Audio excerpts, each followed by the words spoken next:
تنفقون ولستم بآخذیہ الا ان تغمضوا فیہ وَاعْلَمُوا أَنَّ اللَّهَ غَنِيٌّ حَمِيدٌ سبحان ربك رب العزة عما يصفون وسلام على المرسلين والحمد لله رب العالمين۔ انتہائی معزز سامعین، سورہ بقرہ مضمون کے اعتبار سے 4 مضامین پر مشتمل، پہلی اثبات التوحید، اور دوسری مضمون اثبات الرسالہ، اور تیسرے نمبر پہ جہاد فی سبیل اللہ، اور چوتھے نمبر پہ انفاق فی سبیل اللہ۔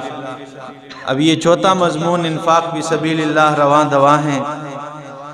اس میں آج کے اس درس میں اللہ رب العزت یہ ترغیب دیتے ہیں کہ اللہ کی راہ میں اگر خرچ کرنا ہے تو پاکیزہ مال خرچ کرو، حق حلال مال جو ہے وہ اللہ کی راہ میں خرچ کرو، پاکیزہ مال۔ اور جو اللہ کے راستے میں خرچ کرو تو یہ مطلب نہیں کہ دیگ میں سارا کھا جائیں اور آخر میں جو رہ جائیں تو چلو جی یہ ابھی اللہ کی رضا کے لیے دے دیں۔ ہاں، جو محبوب مال ہو اس میں سے اللہ کی رضا کے لیے خرچ کرو، جو بچ جائیں اور جو اضافی ہوں اور جو کسی کام کا نہ ہو، ردی مال یعنی ٹھوکری میں پھینکنے والی چیز اللہ کے راستے میں دینے کی ضرورت نہیں ہے، اس لیے کہ اللہ کو تمہارے اس مال سے کوئی لینا دینا نہیں، اللہ تو تمہاری نیتوں کو دیکھنا چاہتا ہے کہ یہ کس نیت سے دیتا ہے، کس نیت سے خرچ کرتا ہے، اس چیز کی ترغیب دی۔ اور آگے فرمایا کہ شیطان یہ چاہتا ہے کہ اس طرح بن جائے، شیطان یہ چاہتا ہے بھئی یہ مال خرچ نہ کرو، اس میں کمی آ جائے گی، پھر آپ غریب ہو جاؤ گے، پھر غربت آ جائے گی، یہ چیزیں یہ شیطان۔ اور اللہ نے اپنی بات بھی ذکر کی کہ میں کس چیز کا وعدہ کرتا ہوں، اب تمہاری مرضی ہے شیطان کا راستہ اختیار کرتے ہو یا رحمان کا راستہ اختیار کرتے ہو۔ فرمایا یا ایھا الذین آمنوا، اے لوگو ایمان والو، انفقوا من طیبات ما کسبتم، خرچ کرو اللہ کے راستے میں، من طیبات پاکیزہ مال میں سے، ما کسبتم جو تم نے کمایا ہے، ومما اخرجنا لکم من الارض، اور اس مال میں سے جو زمین سے میں نے تمہارے لیے نکال دیا ہے، یعنی زمین سے یہ گندم وغیرہ، ٹھیک ہے، غلہ اور یہ معدنیات، اس میں سے بھی اللہ کے راستے میں خرچ کرو۔ اگر بارانی زمین ہے تو پھر ٹھیک ہے نا، 10واں حصہ، اگر آپ خود لگاتے ہیں تو پھر 20واں حصہ اس میں۔ تو فرمایا وَمِمَّا أَخْرَجْنَا لَكُم مِّنَ الْأَرْضِ، اور اس میں سے جو ہم نے نکالا ہے تمہارے لیے زمین سے، وَلَا تَيَمَّمُوا الْخَبِيثَ مِنْهُ، اور خبیث مال دینے کا ارادہ اس میں نہ کرو، یعنی خبیث کا مطلب کیا ہے؟ ردی مال، ٹھیک ہے، جو بچ جائے، جو کسی کام کا نہ ہو، تو اس کا ارادہ نہ کرو۔ ہمارے استاد محترم مولانا علامہ احمد جمشید صاحب ایک بات سنایا کرتے تھے درس میں، انہوں نے کہا عری پور میں ایک بندہ تھا اور وہ کرب و پتی، اس نے ایک کوٹھی بنانی شروع کر دی اپنے لیے، اور اس میں بھی سینکڑوں کمرے، یعنی اتنے زیادہ کمرے، بہت بڑا بنگلہ۔ مسجد کی کمیٹی کے کچھ بندے اس کے پاس گئے کہ بھائی کوئی بندہ یہ مسجد کے ساتھ بھی تعاون کرے، اتنا مال دولت اللہ نے دیا ہے۔ جب یہ گئے تو وہ اس بنگلے میں اس نے گھمانے لگا، ایک کمرے، دوسرے میں، تیسرے میں، وہ بھی حیران ہے پتہ نہیں کیا کر رہا ہے یہ بندہ۔ کرتے کرتے اس بنگلے میں گھومتے گھومتے ایک کونے میں جا کے سیمنٹ کی آدھی بوری مل گئی، کہنے لگا یہ لے جاؤ، ٹھیک ہے۔ جب انہوں نے دیکھا، ان میں سے ایک بندے نے کیا کہا کہ بھائی غصے میں آ کر، کیونکہ ہر بندے میں تو یہ چیز نہیں ہوتی، بعض لوگ ایسے ہوتے ہیں جو چشم پوشی کر لیتے، قرآن میں اللہ نے یہ بات کی بھی ہے، چشم پوشی کر لیتے ہیں، اس وقتی طور پہ وہ چیز لے لیتے ہیں اور جب باہر جاتے پھینک دیتے ہیں، بھائی ایسے اس سے اچھا تو میں دے دوں گا، ٹھیک ہے. تو ان میں سے ایک بندے نے کہا کہ حضرت اگر آپ نے یہی چیز دینی ہے تو یہ آپ کی جگہ میں دے دوں گا، کوئی مسئلہ نہیں ہے، اپنے پاس رکھیں. ٹھیک ہے. وہ بنگلہ تیار ہوا اور وہ جب اسے سامان وہاں پہ لے کے آیا تو وہ بندہ ایک رات بھی اس میں نہیں گزار سکا، دل کا اٹیک ہوا اور وہ مر گیا. اس میں ایک دن بھی نہیں گزار سکا. دوسرے بھائی نے سامان شفٹ کیا، آ گیا. دوسرے بھائی جب بنگلے میں شفٹ ہونے لگا اسی دن مغرب کے وقت کسی نے دروازے پہ گولی مار دی، وہ بھی نہیں آ سکا. اور تیسرا جو بھائی تھا اس نے کہا بھائی میں علیہ تک مرنے دا ارادہ نہیں کیتا، میں اس بنگلے در تک سامی نہیں. ٹھیک ہے. اس نے اپنا سامان وہ لے کے گیا ہی نہیں. ٹھیک ہے. اور کمال کی بات وہ فرماتے ہیں کہ تینوں کے بچے تھے ہی نہیں. ٹھیک ہے. ہاں ایسا ہوتا ہے جب نیت پہ اللہ فیصلہ کرتا ہے. ٹھیک ہے. اللہ اس پہ تو وہ ان کے کوئی کام نہیں آیا. تو فرمایا وَلَا تَيَمَّمُوا الْخَبِيثَ مِنْهُ تُنْفِقُونَ، اور ردی مال کا ارادہ نہ کرو، تنفقون جو تم خرچ کرتے ہو، وَلَسْتُمْ بِآخِذِيهِ، اور اگر تم خود سوچ لو تو تم اپنے خود اس مال کو نہ لے سکو. یعنی خود بندہ کہتے ہیں نا بھئی تو اپنے گریبانی تک نہ، تو آپ ہی سوچنا، آپ خود سوچے. اللہ فرماتے ہیں تو اس مال کو لے لے گا، تجھے اگر کوئی دے تو تو اسے لے لے گا.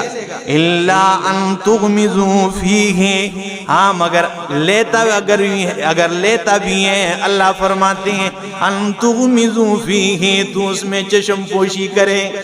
یعنی وقتی طور پہ وہ چیز لے لے اور بعد میں اسے پھینک دے. وقتی طور پہ بندہ لے لیتا شرم کے مارے، یار ایسے میں ابھی میں کیا کہوں گا. ٹھیک ہے. اللہ فرماتے ہیں وقتی طور پہ اگر تو لے بھی لیکن تو سوچ دل میں کہ تو اس طرح مال قبول کرے گا جو تو اللہ کے راستے میں دے رہا ہے. وَعْلَمُوا، اور جان لے ان اللہ غنی حمید، کہ بے شک اللہ غنی بے پرواہ حمید خوبیوں والا ہے. یعنی اللہ کو تمہارے مال سے کوئی سروکار نہیں ہے، اللہ تو تمہاری نیتوں پر فیصلہ کرتا ہے. تیری نیت کیا ہے. ٹھیک ہے. تو پھر جو محبوب مال ہو اسے اللہ کے راستے میں جسے اللہ نے دیا ہے. الشیطان یعدکم الفقر، شیطان تو تمہیں ڈراتا ہے فقر سے. یعنی یہ مال خرچ کرو گے تم مال میں کمی آ جائے گی، تم غریب بن جاؤ گے، فقیر بن جاؤ گے. مال کیوں خرچ کرتے ہو. الشیطان یعدکم الفقر ویأمرکم بالفحشاء، اور بے حیائی کا حکم دیتا ہے. یعنی جہاں بے حیائی کے کام ہو رہے ہوں وہاں شیطان ابھارتا ہے کہ یہاں پہ پیسے پھینک دے، یہاں پہ خرچ کریں. ٹھیک ہے نا. بے حیائی کی جگہوں میں کیا کرتا ہے، اسے ادھر خرچ کرو. ٹھیک ہے. یا وَيَأْمُرُكُمْ بِالْفَحْشَاءِ، شیطان سخاوت سے منع کرتا ہے، بخل کی دعوت دیتا ہے کہ یہ بندہ بخیل بن جائے، اللہ کے راستے میں مال خرچ نہ کریں. واللہ یعدکم مغفرۃ منہ، لیکن اللہ فرماتے ہیں اس کے بدلے میں تم سے وعدہ کرتا ہوں کہ اگر میرے راستے میں مال خرچ کرو گے، میری رضا کے لیے مال خرچ کرو گے، مغفرۃ منہ، میں تمہارے گناہوں کو معاف کر دوں گا. وفضلا، اور اللہ فرماتے ہیں صرف گناہوں کو معاف ہی نہیں کروں گا، گناہ بھی معاف کر دوں گا. وفضلا، اور جو تمہیں اس مال کے بدلے میں جزا دی جائے گی اس سے بڑھ کر تمہیں بدلہ عطا کیا جائے گا، اس سے بڑھ کر فضلہ. ٹھیک ہے. اس سے زیادہ میں بدلہ عطا کروں گا. واللہ واسع علیم، اللہ وسیع علیم علم والا ہے، وسعت والا ہے. یؤتی الحکمت من یشاء، یؤتی الحکمت، اللہ سمجھداری دیتا ہے، من یشاء، جیسے چاہتا ہے. یہ میں باربط معنی کرتا ہوں جو ہمارے مشائخ کرتے ہیں. بھائی باربط، اور میں پھر باضابطہ معنی بھی کرنے لگا ہوں. باربط معنی یہ ہے کہ اس آیت کا ربط کیا ہے. پہلے فرمایا مال خرچ کرو، میں تمہیں تمہاری مغفرت کروں گا، میں تمہیں بدلہ عطا کروں گا، تمہیں جنت مل جائے گی. مال خرچ کرو میری رضا کے لیے. اور یہاں پہ فرمایا یؤتی الحکمت، یؤتی الحکمت من یشاء، اللہ سمجھ دیتا ہے جس کے لیے چاہتا ہے. اب بار ربط معنی یہ ہے کہ آیت کا پچھلی آیات کے ساتھ جوڑی ہے کہ مال خرچ کرو تو یہ یؤتی الحکمت، حکمت کا معنی سمجھداری ہے، اللہ کے راستے میں یہ مال خرچ کرنے والی سمجھداری اللہ انہیں دیتا ہے جس کے لیے چاہتا ہے، ٹھیک ہے؟ یہ اللہ کے راستے میں یہ مال خرچ کرنے والی جو سمجھداری ہے نا، یہ اللہ انہیں دیتا ہے جس کے لیے چاہتا ہے۔ وَمَن يُؤْتَ الْحِكْمَةَ فَقَدْ أُوتِيَ خَيْرًا كَثِيرًا، اور جسے حکمت دی گئی ہے، جسے سمجھداری دی گئی ہے، اسے خیر کثیر دیا گیا ہے۔ اور دوسرا معنی باضابطہ یؤتی الحکمت من یشاء، اس کا مطلب حکمت کا مطلب قرآن و سنت کا علم ہے، یعنی یؤتی الحکمت، اللہ قرآن کا علم دیتا ہے، من یشاء جسے چاہتا ہے، ومن یؤت الحکمت فقد اوتی خیرا کثیرا، اور جسے قرآن کا علم دیا گیا اسے خیر کثیر سے نوازا گیا۔ وہ خیر کثیر سے کیا کیا گیا؟ نوازا گیا ہے، اسے خیر کثیر دیا گیا، اور یہاں پہ اسے کثیر کہا گیا۔ اور قرآن میں دوسرے مقام پہ سورہ کوثر میں اسے کوثر کہا گیا ہے۔ جب اللہ کے پاک پیغمبر کا بیٹا 18 مہینے کا ابراہیم فوت ہو گیا تو مشرکین نے کہا ان محمدن قد بترا، محمد مصطفیٰ اس کی نسب نہیں بڑھے گی، اس کے اولاد نہیں ہوں گے، آگے نہیں مشن بڑھے گا۔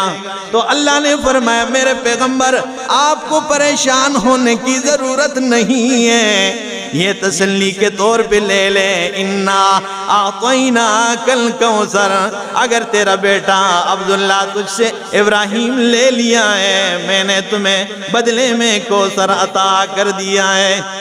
اب کوثر کے 36 معنی ہیں، علماء کرام 36 مصداقات ذکر کرتے ہیں، اور ایک ان میں یہ ہے کہ میرے پیغمبر میں نے اگر تجھ سے تیرا بیٹا سلبی بیٹا لیا ہے تو میں نے بدلے میں انا اعطیناک الکوثر، میں نے تمہیں شیر عطا کر دیا ہے، ابو بکر صدیق دیا ہے، فاروق اعظم دیا ہے، عثمان غنی دیا ہے، حیدر کرار دیے ہیں، اتنے یار جو میں نے تمہیں دیے ہیں وفادار۔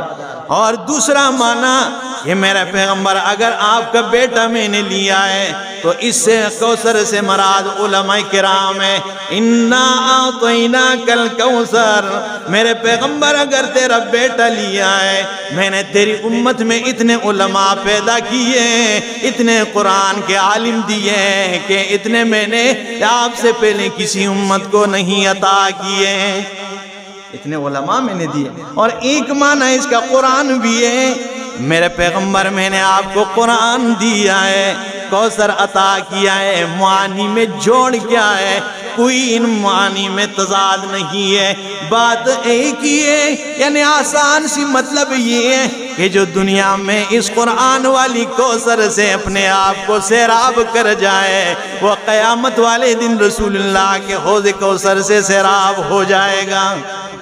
ٹھیک ہے، ایک معنی حوض کوثر بھی ہے نا، کوثر کا، تو میں نے تجھے حوض کوثر جو دیا میرے پیغمبر اگر آپ کا بیٹا لیا تو دنیا میں اس قرآن والی حوض سے اپنے آپ کو سیراب کر جائیں، کل قیامت والے دن رسول اللہ کے ہاتھ سے حوض کوثر کا جام پینا نصیب ہو جائے گا۔